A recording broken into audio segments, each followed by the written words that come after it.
Mga kwento ng lagim.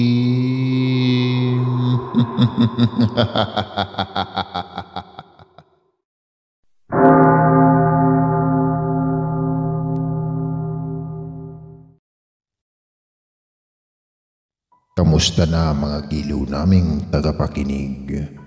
Pwede po kayong mag-comment kung nasang lugar kayo para ma-shoutout namin kayo at kung taga saan kayo. Maraming salamat mga giliw naming tagapakinig.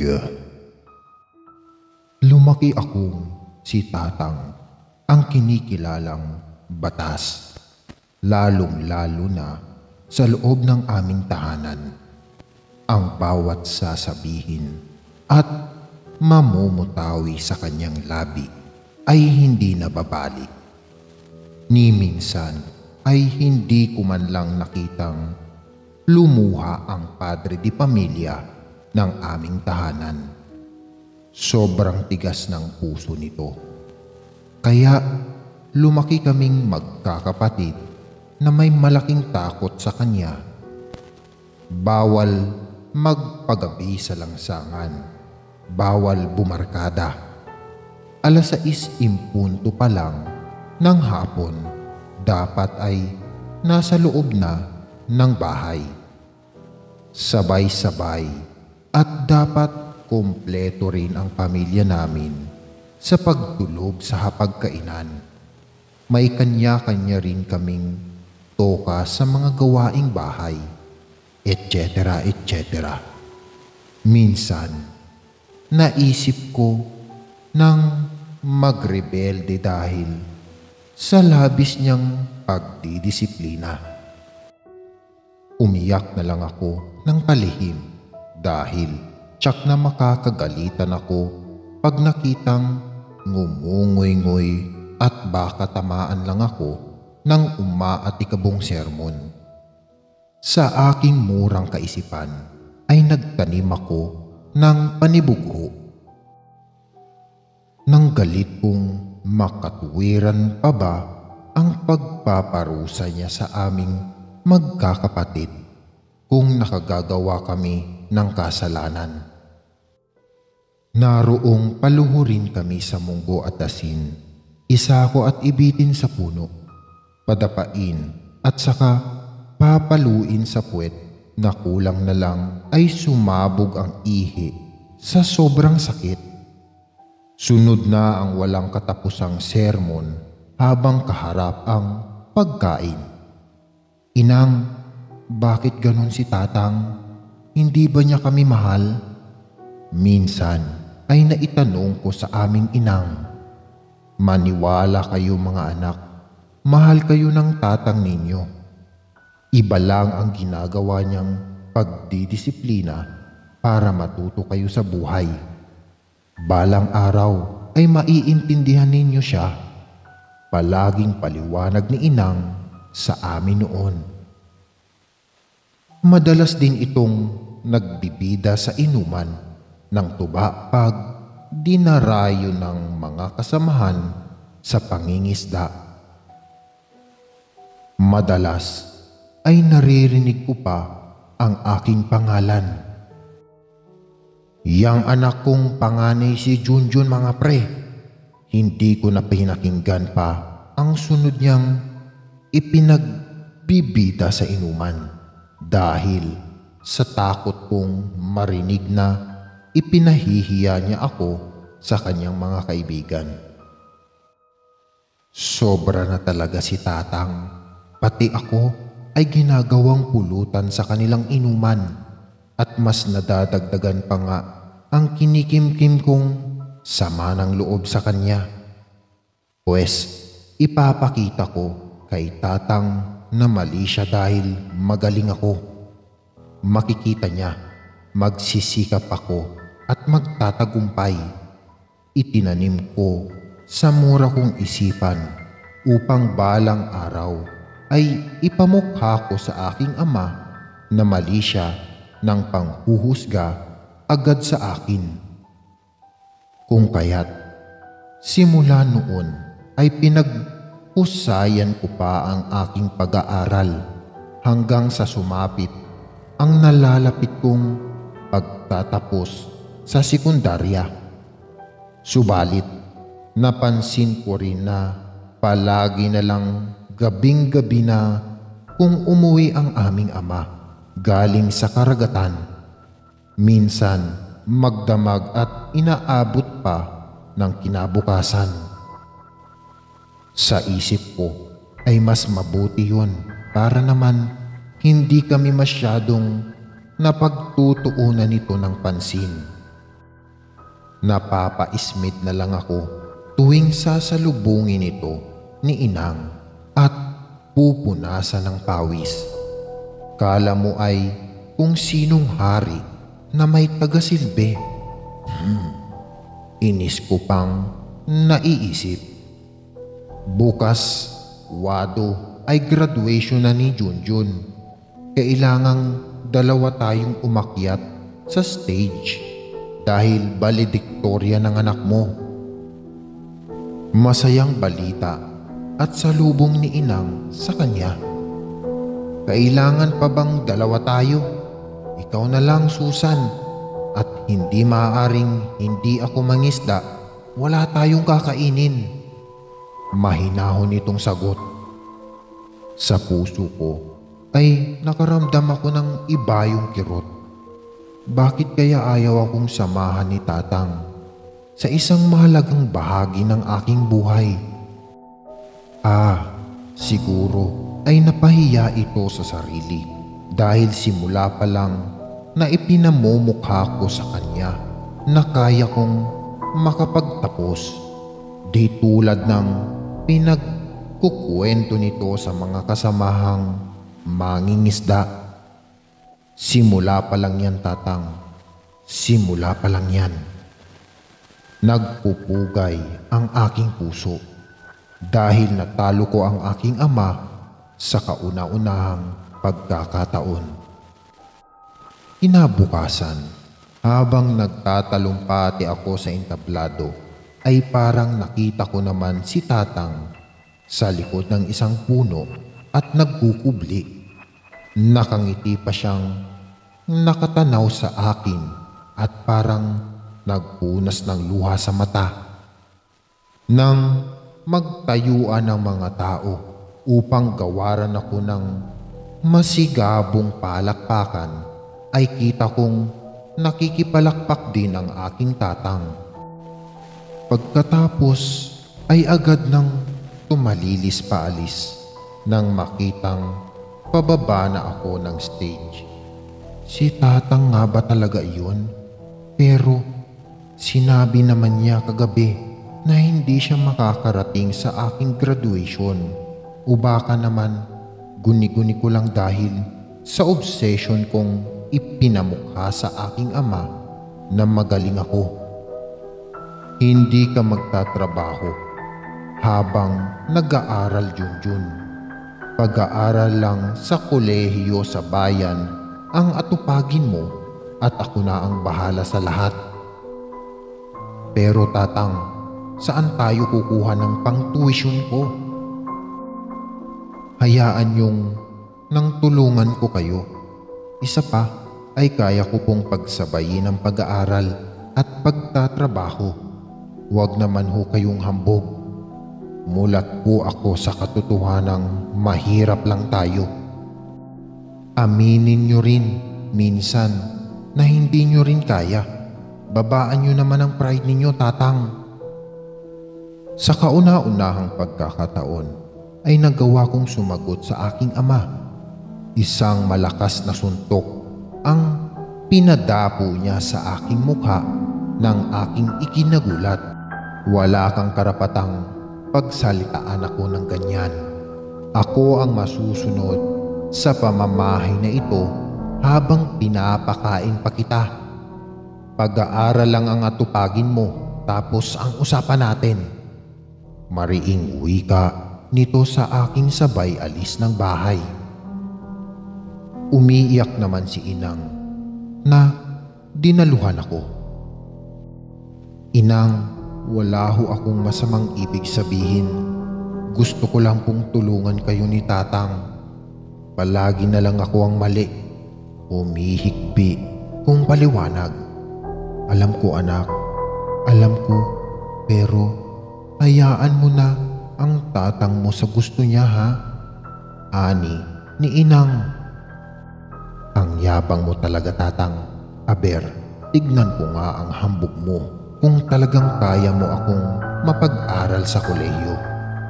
Muling tumanim sa aking isipan, ngunit muli ay hindi ko isinatinig. Gaya ng sinabi ni Tatang, nag-aral nga ako sa bayan at tuwing weekend lang kong umuwi sa aming tahanan. Alam kong hirap na itong pag-aralin ako. Nakikita ng dalawang mata ko. Kailan kaya ito susuko at aamin sa sarili na hindi na niya kaya? Kahit tagal naman, malaki rin ang ibinagsak ng dati nitong matikas na katawan at madalas na itong dalahitin ng ubo. Isang gabi ay nakita ko itong nasa dalampasigan at minamasdan ng nagkukuti-kutitap na mga ilaw sa laot, waring nag-iisip ng malalim.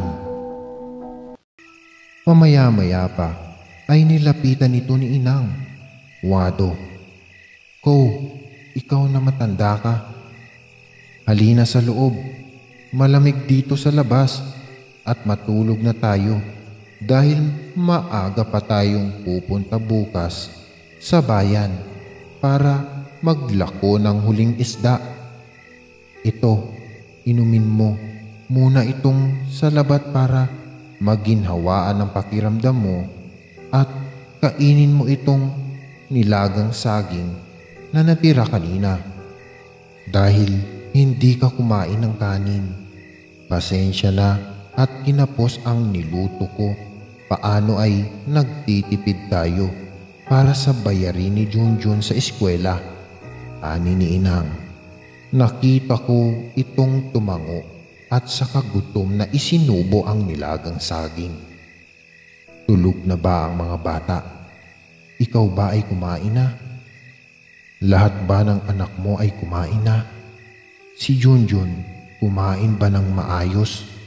Ayaw ko siyang nagugutom dahil ayaw kong humina ang kukote nun sa pag-aaral. Baka hindi makagraduate ng kolehiyo. Sayang ang ating mga pinaghirapan." Narinig kong sagot nito kay Inang. Napabuntong hininga na lang ako nang marahas sa narinig na winika ng aking tatang. Kinabukasan ay sabay-sabay na kaming tatlong pumunta ng kabayanan. Ni hindi ako pinagbuhat ni Tatang ng mga malalansang isda dahil madudumihan lang daw ang aking uniforme. Tinaplig din nito ang aking kamay nang tangkain kong agawin ang kanyang mabigat na daladala. "Ako na, kaya ko ito. Malakas pa ako sa kalabaw." Mayabang pa nitong wika. Bahagya tuloy akong nainis. Bahala ka nga kung ayaw mong magpatulong. Maigi at hindi ako mahihirapan. Sa isip-isip ko na lamang, pero hindi ko naman isinatinig. Inihatid pa nila ako sa harap ng pinapasukan kong unibersidad habang dala-dala pa ang mga huling isda. "Uy Junjun, airmats mo?" tanong ng aking mga eskwela. Sasagot sana ako ng oo, pero inunahan ako ni Tatang. Hindi, katiwala lang kami ng kanilang mga bangka sa pamamalakaya. Sabay alis na nila. Naiwan akong nagtataka kung bakit iyon ang sinabi nito sa aking mga kaklase. Sa loob ng aking puso ay parang nakaramdam ako ng awa sa aking magulang sa kauna-unahang pagkakataon. Sa wakas, pagkalipas ng maraming taong pagsusunog ng kilay, ay nakamit ko na rin ang tagumpay, pero hindi na naman muling sumama si tatang sa entablado. Dangan lang at muli ko na namang itong nasulyapan sa labas ng unibersidad at nakahawak sa git habang nakikinig ng aking mahabang talumpati. Ngayon ay sigurado na akong si tatang iyon. Pero ano ang dahilan at ayaw niya akong samahan sa aking pagtatapos?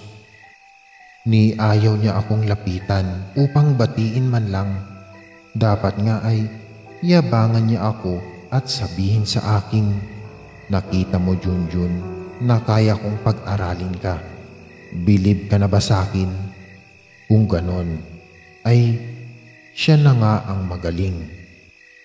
Pagkaraan pa ng maraming taon, ay heto na ako at isa ng matagumpay na tao.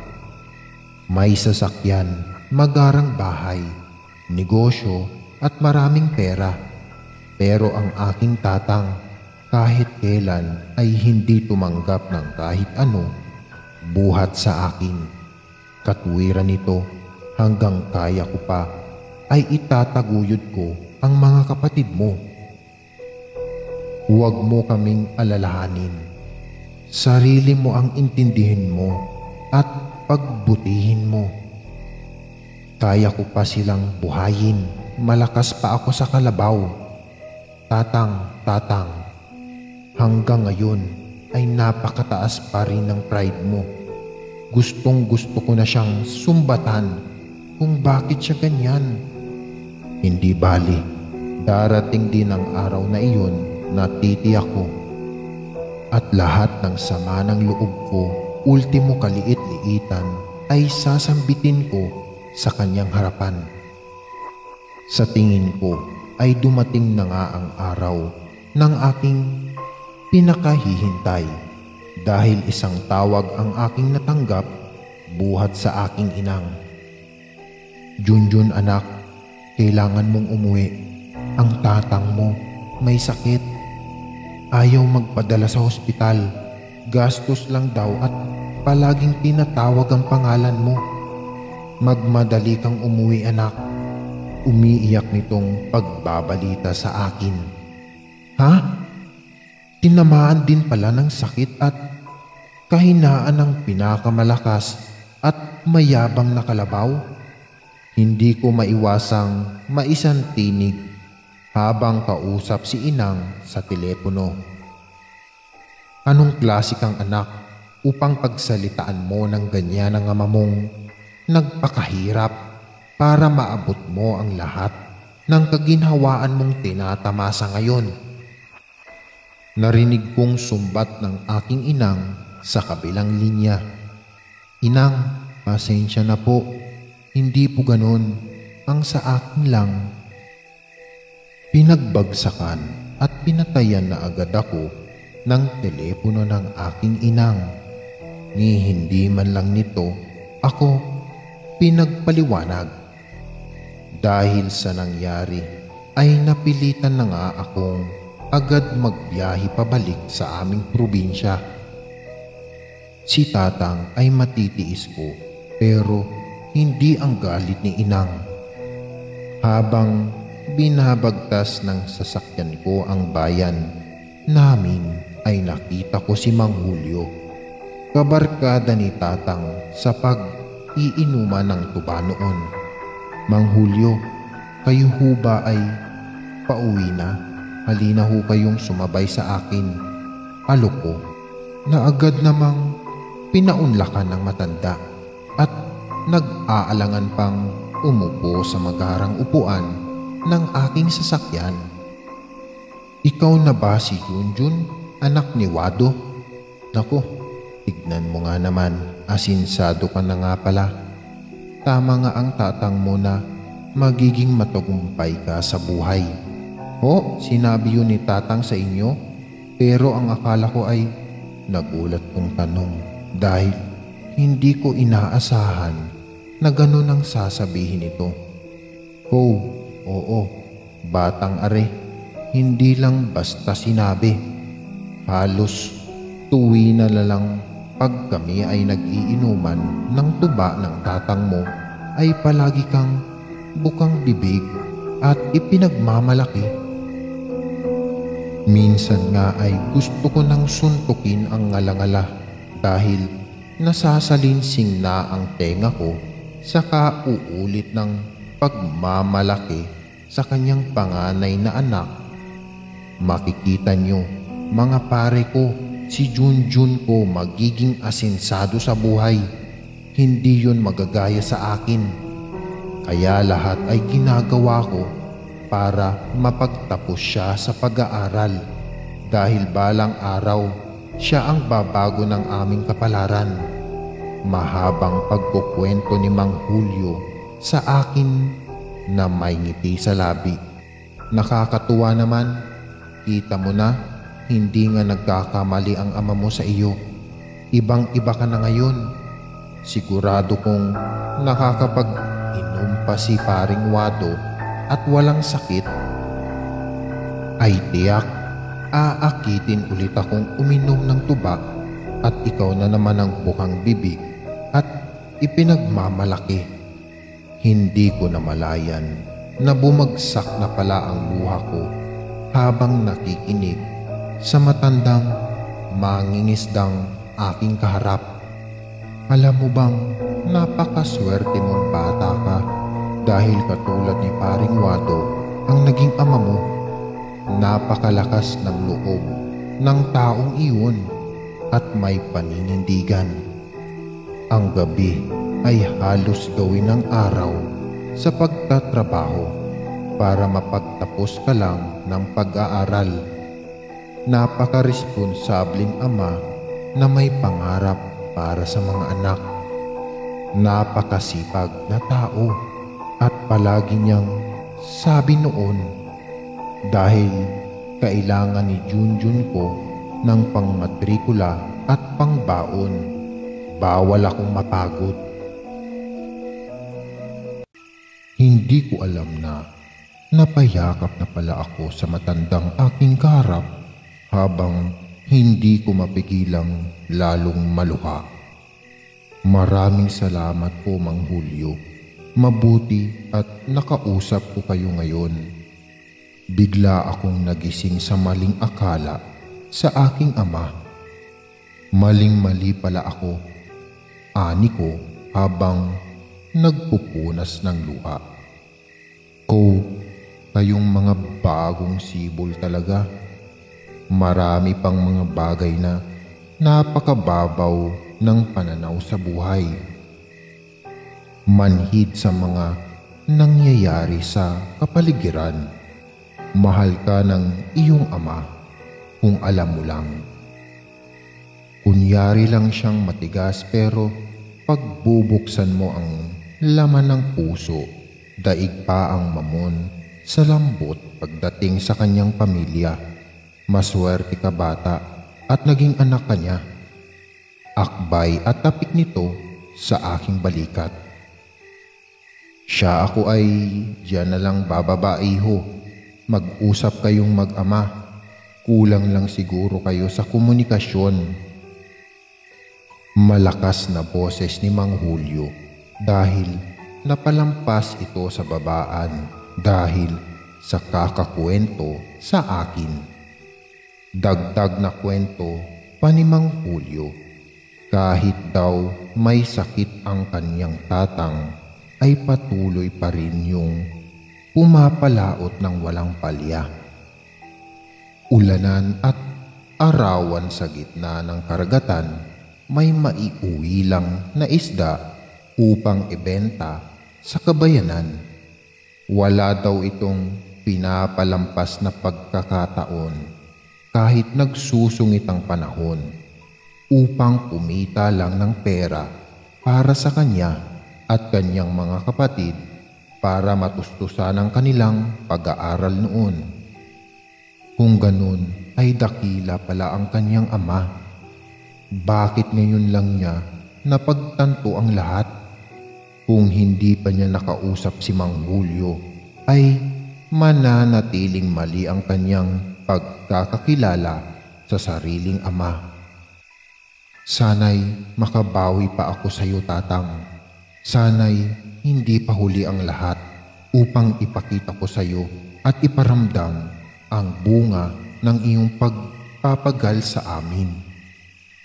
Bulong at iyak ko ng tahimik sa sarili habang nagmamaneho patungo sa maliit naming tahanang nakatirik malapit sa karagatan.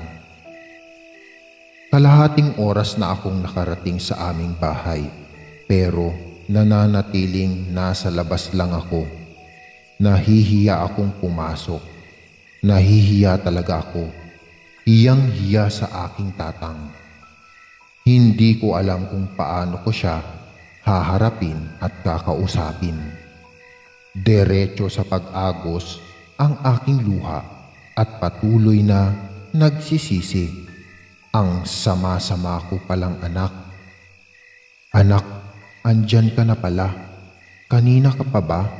Ba't hindi ka pumasok? Bungad ni inang sa akin.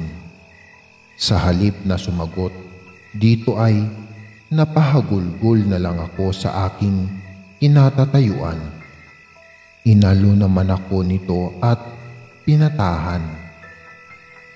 Ang anak na ari, matanda na ay iyakin pa. Inang, mapapatawad kaya ako ni Tatang, ang sama kong anak. Ang isinukli ko sa lahat ng kanyang paghihirap para maitaguyod ako.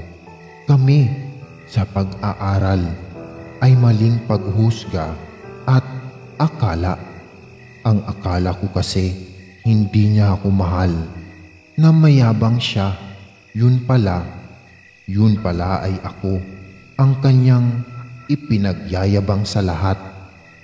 Wala namang magulang na nagtanim ng galit sa kanyang anak. Akala mo lang ay hindi ka mahalaga sa tatang mo, pero saksi ako kung gaano kanya kamahal at pinakauna mo siyang tagahanga.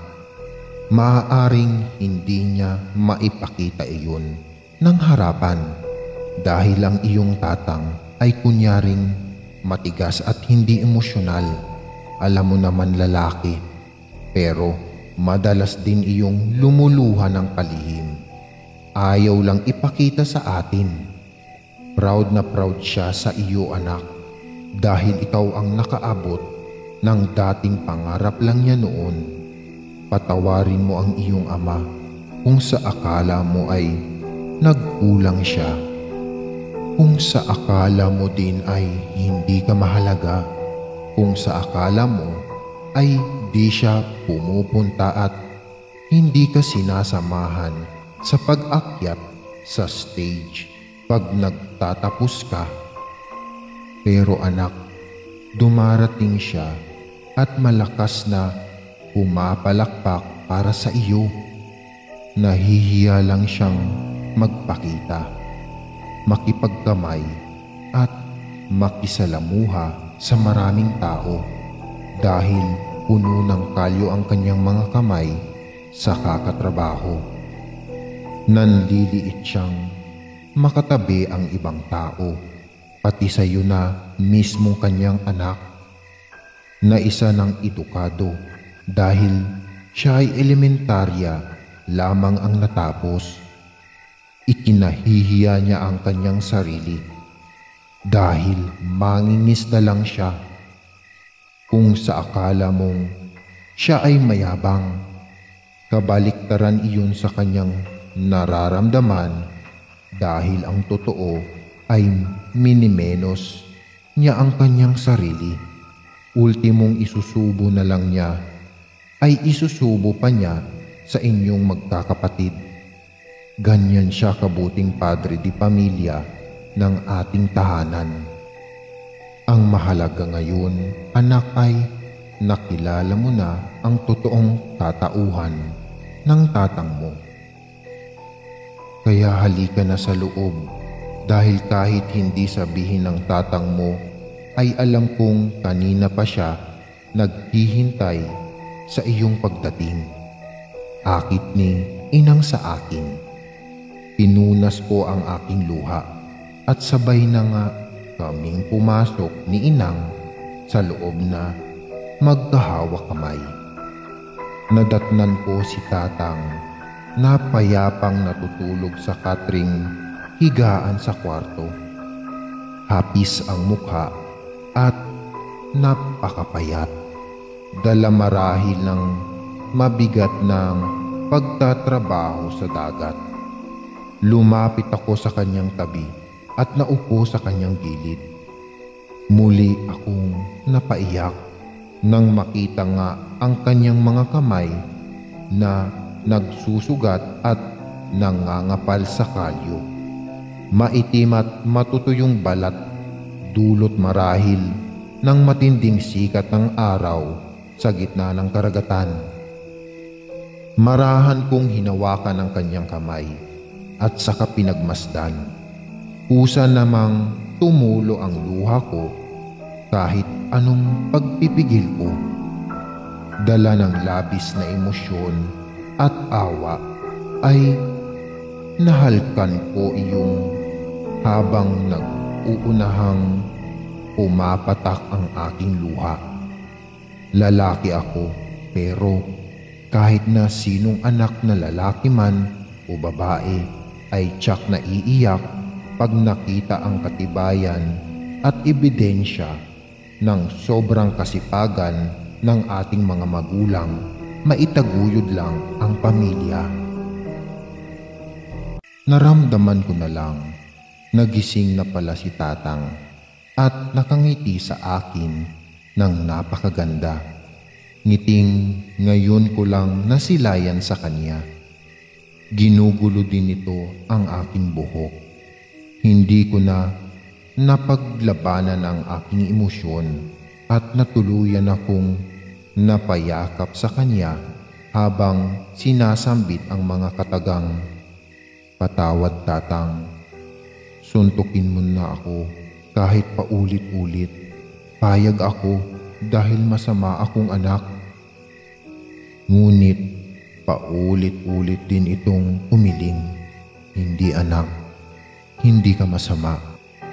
Kahit kunin ako ngayon din ng may kapal, ay ibubulong ko sa kanya na patuloy kang pagpalain at bigyan ng kasaganahan dahil naging masunurin kang anak at hindi mo binigo ang iyong ama." O tatang, mas lalo akong napahagulgol dahil sa sinabi nito. Ako ang may kasalanan ng lahat dahil ikinahihiya ko ang aking sariling ikaw lang ang tangi kong maipagmamalaki. Pasensya ka na anak dahil nagtanim ka pala ng sama ng loob sa akin nang di ko nalalaman. Nasasaktan na pala kita, wala kasi akong aral. Akala ko ay tama ang lahat ng ginagawa ko, pero maniwala ka, hangad ko lang ay makabuti para sa iyo. Ginawa ko lang ang alam kong tama para mapalaki kita ng maayos. Dagdag pa ni tatang na waring hiyang-hiya pa sa pag-amin ng totoong niluloob ng puso. Wala kang kasalanan tatang. Ako ang malaki ang pagkukulang sa iyo bilang anak. Naging sarado ang isip ko at puso. Manhid ako. Hindi ko nakita ang lahat ng iyong pagsisikap at hirap. Binulag ako ng sama ng loob. Pero tatang, hindi pa huli ang lahat. Hayaan mo akong bumawi at this time, bawal ka nang tumanggi. Ako naman ang masusunod. Napakapalad ko naman at binigyan ako ng itaas ng isang anak na katulad mo. Mas mapalad ako, Tatang, dahil katulad mo ang naging ama ko. Hindi mo dapat ikahiya ang sarili mo dahil higit pa sa may aral ang ama ko. Ipinagmamalaki kita sa buong mundo. Siya, tama na nga ang drama. Itayo mo ako, anak. Isi-celebrate natin ang araw na ito. Kaya ko pang uminom ng tuba at pag natumba mo ako ay maaari mo nang gawin ng kahit na anong naisin mo sa akin. Hala, bilis. Dali na at hindi tayo makakarami. Biro na nito na waring lumakas bigla ang pangangatawan at nang akit na mag-jamming kaming dalawa. Nagkatawanan na lang kami at magkaakbay na inalalayan ko siya papunta sa ilalim ng puno at tabing dagat. Doon namin itinuloy ang aming masasayang pag-uusap. Hindi na daw niya kailangan ng hospital. Malakas pa daw siya sa kalabaw.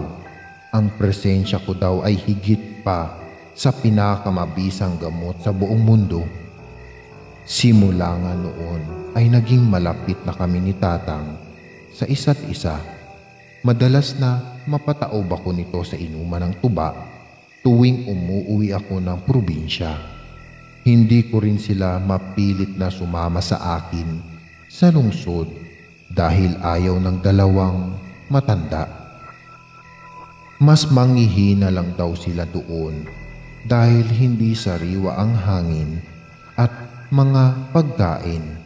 Well, may point naman talaga sila. Wala nang sakit ang aking Tatang. Parang nagdahilan lang ito.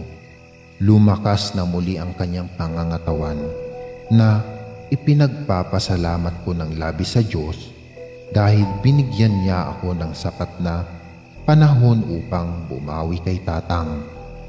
Kahit pa sabihin niya na malakas pa daw siya sa kalabaw. Namamahala na lang siya ngayon ng mga bangkang aking binili para sa kanya. Dahil sadyang ang karagatan daw ang buhay niya. Ipinagawa ko rin ang aming dating maliit na bahay na ngayon ay bungalo na. Simpleng buhay lang ang gusto ng aking Tatang. Sapat ng nakakakain daw sila ng 3 beses isang araw at bumbungad sa bawat paggising nila ang karagatan na siyang naging katuwang niya upang mapagtapos ako at aking mga kapatid sa pag-aaral. Sigurado ko rin na mayroon akong oras sa kanila at madalas akong magbabakasyon sa aming probinsya dahil alam kong hindi lang pinansyal ang kailangan ng magulang ko, kung hindi ang aking presensya at walang sawang pagpaparamdam ng pagmamahal. Madalas ko ring sabihin kay Tatang kahit ayaw niya ang katagang, "Ako naman ngayon, Tatang. Pahinga ka naman kasi napagod ka."